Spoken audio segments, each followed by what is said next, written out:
That's it with me. It's much easier. Oh, avocado. And mango. That was a smell.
Yeah, the original color. The salt water on it.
Aquí no hay movimiento.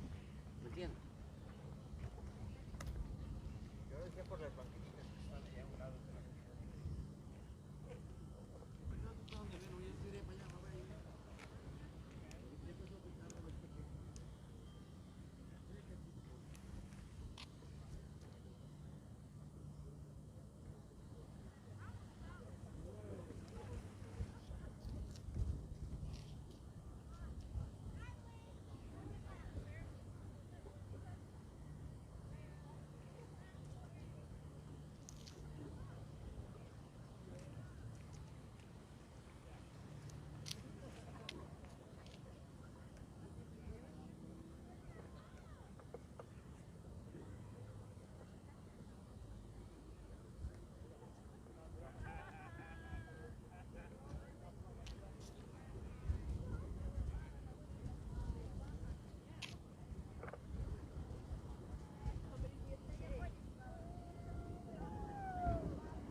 Нам це все одно, як вам 40 хвилин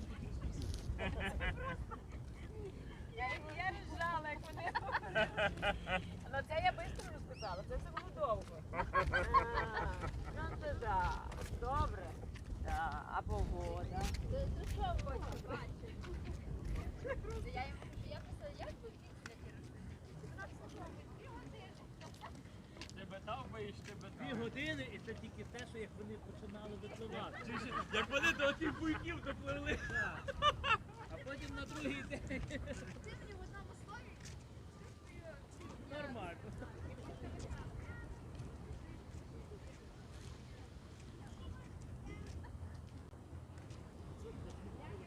Сіли на лодку, сказали, що здесь витирать лодку. Зловив рибу з отакими очима.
Hello, Sunset Lady. Hello there, Blackie. A little bit dark, a little bit early tonight. I think so. We still got some boats out there. Maybe we can still watch them come on in. The sky looks like a watercolor No, it's out. of the shades. You can see there was some lightning there a little bit from the east. Shout out to Barbara. Hey, Barbara, watching us on Facebook. Oh, hi, Barbara. Hi. Ryan. And Ryan. Our Della. fisherman, our fisherman. I think I got everybody. Oh, good. What do you got for us, Sunset Lady? Well, as far as food goes, today is National Hot Cross Bun Day. Hot And Cross Bun. Is that like a croissant? somebody was telling me that was an Easter thing. I don't know why they have it. Oh, now I know. It's that bun that has that white cross on the top. Exactly. Okay, and that was the only thing we had going too. So we'll go on to birthdays. And in 1862, O. Henry, which was a pen name by William Sidney Porter, and he was an American short story writer. I used to like short stories because I wasn't a very good reader. So short stories were good for me. He did Cabbage and Kings, and he was clever. He did clever wordplay in these short stories, and they always had surprise endings. I used to like that too. Surprise, surprise, surprise. Just like Gomer Pyle. Exactly. And he also coined the term Banana Republic. I didn't know that. Really? I didn't know that either. No. And he died at 47 of cirrhosis of the liver, diabetes, and enlarged heart, and which all these things contributed to his death. And in 18... Oh no! I know, oh no. Oh, here's our boats coming. Keep on talking. I'm just going to try to zoom in. This is a biggish one. I'm going to try to zoom in for everybody oh, here. Boy. It's pretty dark right now, Yeah. so bear with the camera here. Yeah, right. Do you want me to wait for the boat? No, just keep on talking. I'll keep on talking. I'll keep on keeping on. In 1885, D.H. Lawrence, who was an English poet and writer, he's the one that wrote Lady Charlie's Lover, He wrote a lot of books. and he died at 44 from tuberculosis. They probably didn't have a lot of medication back in those days. They did not. And here's one for you personally, Blackie. Oh, there's that beautiful boat. Oh, that's a lovely one. That was a liquor. In 1957, this person was born, who you're very familiar with, John Moss. He's an English rock drummer from Culture Club, and the name of your group, Blackie, was? Dearth. Was it Dearth? That's what I thought. Drummer from Dearth. Do you remember where he was born, or did he tell you? I'm going to say London. Well, close. He was born in Wadsworth, South London, Yeah, same thing. and he's now 64 years old. And No, he's almost exactly 10 years older than me yet. here's I'm 53, but yeah. right. Another family favorite, 1967, and your father and I saw a few concerts of his live. I tell you what a showman he is. Harry Connick Jr. It's his birthday? His birthday's today, Oh. and in fact, John Moss, Harry Connick Jr. I know a couple of people who have birthdays today as well. It's rare. I'm not going to talk about it too much, but yeah. Happy birthday, Harry Connick Jr. and John Moss. yeah, well, That's true. there was a time, and I think now we can say it again, that your brother reminded me very much of Harry Connick Jr. in looks. And as far as the music did, he reminded me of you in the way he's very active on stage, let's put it that way. Well, I guess my brother and I we're two peas in one pod. I think so. With the same mother. That's hence. Not the other mother, you know, Hence, yeah. or a different mother. You're the pod. We're the two peas. Yeah, that's right. My little pea, my sweet peas. Oh, well, that's nice. I'm glad you called it sweet peas. Okay. You're talking about Harry Connick Jr., so he's a sweetheart, yeah. They consider him a pop and jazz singer and pianist, and he's movie and TV actor, selling over 28 million albums worldwide, ranked among the top 60 best-selling male artists in the United States by the Recording Industry of America. He's 54 years old, and he also did a movie, I believe, that was done in the Sarasota area, Dolphin Tales. Oh, I think that rings a bell to me. Yeah, and I also was in the movie Harry, when Harry met Sally, but he wasn't the Harry in the movie. That's for sure. Yeah. He had a big part. He was primed from the early days. Oh, here's another big-ish boat. Look at that. You've got layers there. Well, it's a weekend here. Yeah, I know. They're all out there. Happy Saturday from Florida. Yeah, now we're going to events on this very day. In 1503, Michelangelo, now I have to attempt his last name, Di Lodovico. I never really knew his last name. I think I always said Michelangelo. He begins... Isn't that the person, the dad, Laverne and Shirley? Isn't it Laverne's dad, Del Vecchio? I don't know. Well, it sounds like Del Vecchio. Close enough to me. Lodovico. It's not, Del Vecchio. No, it's I'm not making Vecchio. a short. I'm making a shorthand. Milwaukee Yeah. style. Del Vecchio. No, that's not the way this Work, one is. Laverne and Shirley, work with me on this one. It's Oh, really okay. cool, since that lady. Oh. All right, anyway, he begins sculpting the 12 apostles. That's even cooler. For the Cathedral of Florence. And he was also a painter and considered one of the greatest artists of all time and a leading artist during the Italian Renaissance. In fact, he's considered to be the original Renaissance man. That's what I always call myself. No, you said his name right. It's Di Lodovico. Lodovico. The hard part is saying the D thing. Yeah, Di Lodovico. Right, there Like you go. DiCaprio. Yeah. It rolls off the tongue, right? DiCaprio. Almost. If Di Lodovico. you're Italian, it rolls off. Yeah, I love pizza. Di Vocchio. Yeah. If you like pizza, it No, I rolls said it off. right now. Di Lodovico. It is tricky. Di Okay. Lodovico. Okay, whatever. Back to Michelangelo.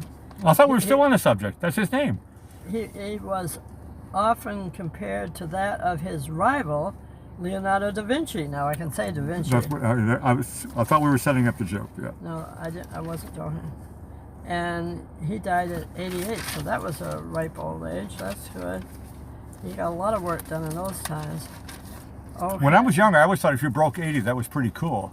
Yeah. Now that I'm older, I'm thinking, tick tock, tick Yeah. tock. You already broke 80. Yeah, I know. Oh, I'm no, I can change. My numbers are changing now. I'm heading for Uncle Robert. Yeah, you got to be. If you break a century, that's like Yeah.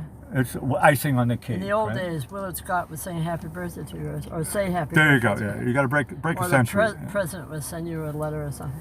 In 1847, first singing of Stephen Foster's Susanna. What's that? Oh, Susanna? Ah, yeah. Stephen Okay. Foster. Never heard that name before. Oh, yeah, he is. I believe you. I never heard of it. Folk songs. In 1914, W.C. Handy, and I'm sure you know this one, he's called the father of the blues, and he publishes his most famous composition, the St. Louis Blues. St. Louis Blues. His last name is Handy. Yeah. I thought he made the cell phone. Who? In Europe, they call cell phones handies. Oh, I didn't know that. I didn't. I never heard that guy. I'm handy with. Well, not all the time. I don't know that guy's name. Never heard of him. Well, here's another We're one. learning. I like it. I'm learning. Yeah, I know. I'm learning too. Good. You can even learn even when you crack 80, huh? This is for you and your brother.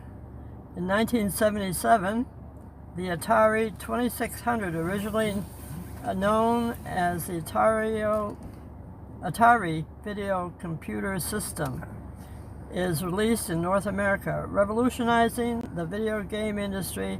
It was first sold for $199, including a console, 2 joysticks, and a game cartridge, and manufactured until 1982. Its first big hit was Space Invaders. Do you remember playing Space Invaders? And I remember the price was $99 plus tax. Well, I think we didn't get it right away. No, when we got it, Yeah, it that was- would have been 1981, 82, something like Yeah, that. probably near the end of when they made them. No, but we had the Space Invaders and all the things, and you could use the Activision stuff. No, that was. I remember. I don't want to give too much intimate details, but you basically, I'm going to say this in a jovial way. You sat all his kids together, and you says, "Look, either get one really, really expensive present, or a bunch of junk." And we all kind of knew because we all said to Santa, we want to have Atari. We wanted to have Atari. But you know, $100 in the early '80s. That was Yeah. you had to think about that one. Don't get me wrong. I do remember we got a lot of socks and underwear. underwear, stuff that we didn't really care about. But that was all didn't matter. Water under the bridge. All the bare necessities. No, we had 2 joysticks and the console, and you could plug it into the TV, and that was dynamite. I know. Well, speaking of that, in 1980, the first game to sell over 1 million. But there's also 2 little stories here about you and your brother. Well, first of all, your brother, he was an artist as he is, and he liked the games and things. He did this game, and I got him to send it to Atari, and he got a letter back from the vice president of Atari. And if he had only been able, see, we didn't have computers in those days. Nobody did, If we had, except for, well, some people did in the '70s, but if most we- people did not. if we could have sent it in the form that they could have played it to see how it went, they liked his designs and everything, but that was, you know, it was just drawings. But amazing to get a letter back from a vice president. Now that's your brother's story, but the story I have for you is I remember one time we took a picture when I forgot which game you were playing. I know. But you reached an astronomical number. Now I remember. I forgot the name of it. And we took a picture. Remember, I used to like Stampede. Remember that one? These are the Activision games. And there was also one with a bug. What was that one? I don't remember that one. Oh, yes. It was The something. Activision game that I was hooked on, I think it was skiing. To be honest with you, I think Well, it at was least skiing. it wasn't ping pong. No, I was good at no, ping pong. That was the old school stuff. Oh, here's another one for I think it you. was skiing. I want to say it was skiing. I don't know. Here's another one for you. But it was on a TV thing at home. It wasn't in the arcade. No. I took a picture of you sitting in the den there in Wilbraham. I think that was skiing. And, Little did I know I was going to move to the Alps. yeah. In 1994, this is for you, and all the rest of us in the family too. 46 Emmy Awards.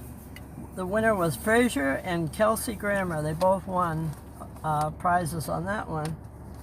And as we all like that Fraser, reruns of Fraser. That was a great TV show.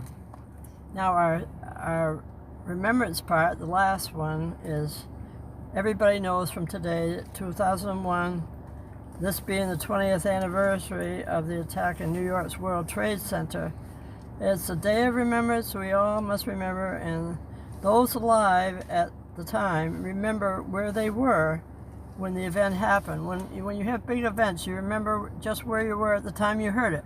And I can tell you, your father and I were in Wilbraham. He was going to get a haircut at Greg the Barber's, our old haunt. We had come up Right from downtown Wilbraham. Yeah, I know the place. We came up from Florida and we were visiting. We were staying with your sister, and You guys were up there. Okay. yeah, and when we got to Greg's barber shop, he wasn't there. Now we were there for opening 10 o'clock, and he wasn't there. Of course And not. all of a sudden he came in and he's running, and you know he had a weight problem, but he was running fast, and he said, "Come on inside, you gotta get the TV on, there's something happening." And You guys were there? Wow, your father... I don't remember that. I mean, I have my own story, but I don't remember where you guys were. That's cool. I'd like to your say. story's coming in. But your father went in, followed Greg in, and I went to the library, but on the way over to the library, I had the car radio on, and I heard all this going on. And in fact, I don't know if I told anybody in the library, but anyway, then when we got back and we were going back to Westfield, we were going over the bridge, and the state police were on the bridge.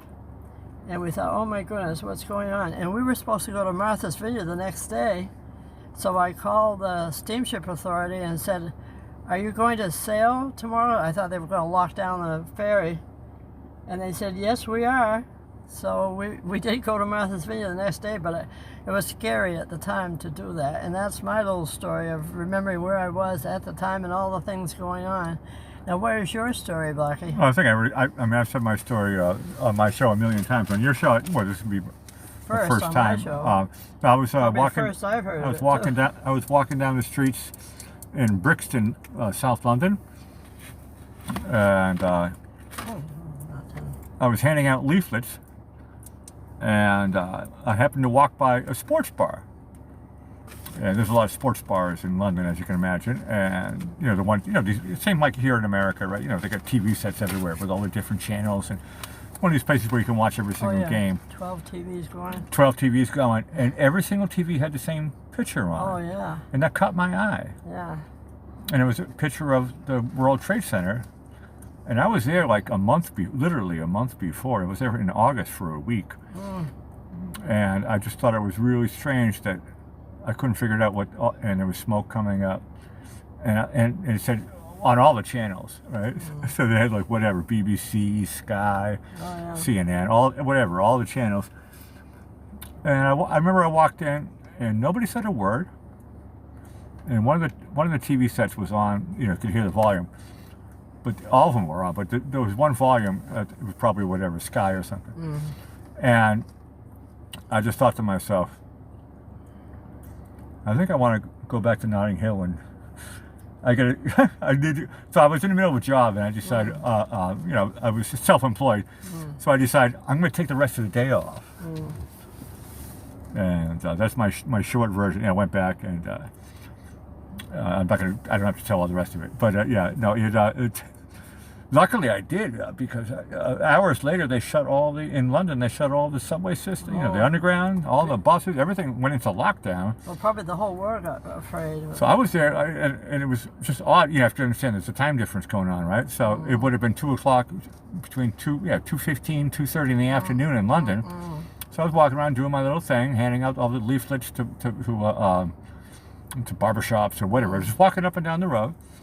So I was there instantaneously when all of a sudden London stopped, let's just say that. If anybody had a television, everybody's glued, 10 million people, London just stopped. Right. And that's not an easy thing to do. And then I was just like, I need to get, so where, you know, I was Brixton, so I had Victoria Line, and I was like, okay, I need to get to Notting Hill. So I which is not that easy on, you know, so it took me an hour to get back to where I was living at the time. And my second wife, she didn't know she had no clue what was happening. She hadn't turned on the television. A lot of people did not. Right. As you mentioned early in your stories, when I was walking around London, I was like, it's amazing that not everybody knew it. Well, unless you're sitting in front of the TV, sometimes you don't know what's going on. And here now I'll really make it the end, because otherwise I'll go on forever. But so I told my second wife, and I says, turn on the television. She said, what? And I says, turn it on. And the rest of the story gets crazy.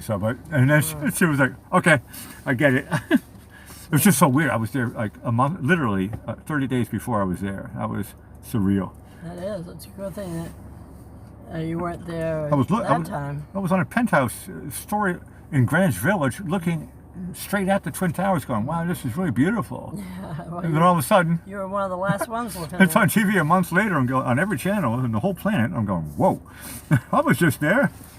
That's the end of my story. Okay, and this is the end of my story too, and we hope you have enjoyed our low-key sunset tonight. I guess it's apropos with the Remembrance. And if you're watching us on a restream, thank you for joining us here from the South Jetty in Venice, Florida. Please subscribe and press the like button, ring the notification bell, and be sure to come back tomorrow night to see just what's happening here. Rain or shine or clouds or whatever, for no two sunsets are the same. And on that note, we'll end with the notes you wrote for our theme song, Running Around This Town, and I'll say, good night, stay safe everybody, and good night, Blackie. So thanks everybody watching us on Facebook and YouTube, and feel free to, if you want to, write down in the comments on YouTube and Facebook, you know, where you were, and you know, whatever. Don't make it as long as my story, but let everybody know, because it was monumental. It was in my lifetime, it was a day the earth stood still. Right. I think that was a movie from a long time ago, but that movie too. That was a reality. You guys are all great. Now let's fast forward and let's run around this town.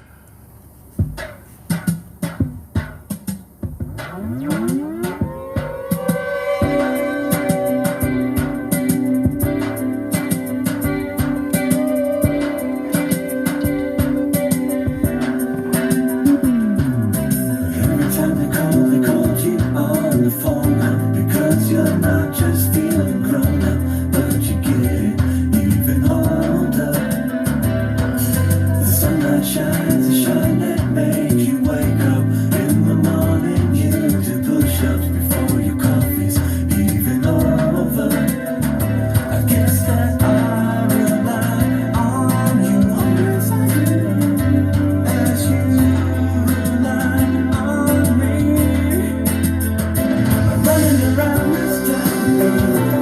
check out the feeling, hear those sounds, running around this town, running around this town, running around this town. You should check out the feeling, hear those sounds, running around this town, running around this town. Every time they call you on the phone now, because you're not just feeling grown up, but you get even older. The sunlight shines a shine that makes you wake up in the morning. You do push-ups before your coffee's even over.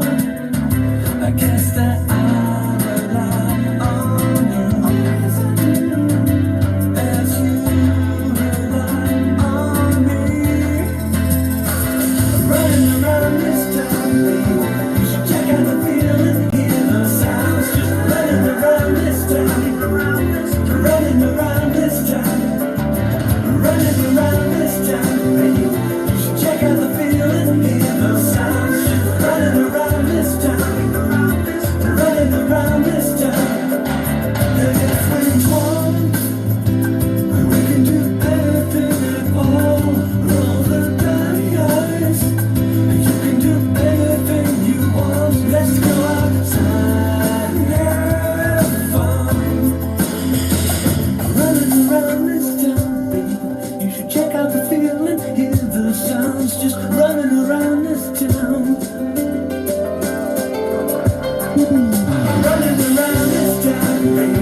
You should check out the feeling, hear the sounds. Just running around this town, running around this town, running around this town, baby. You should check out the feeling, hear the sounds. Just running around this town, running around this town, running around this town,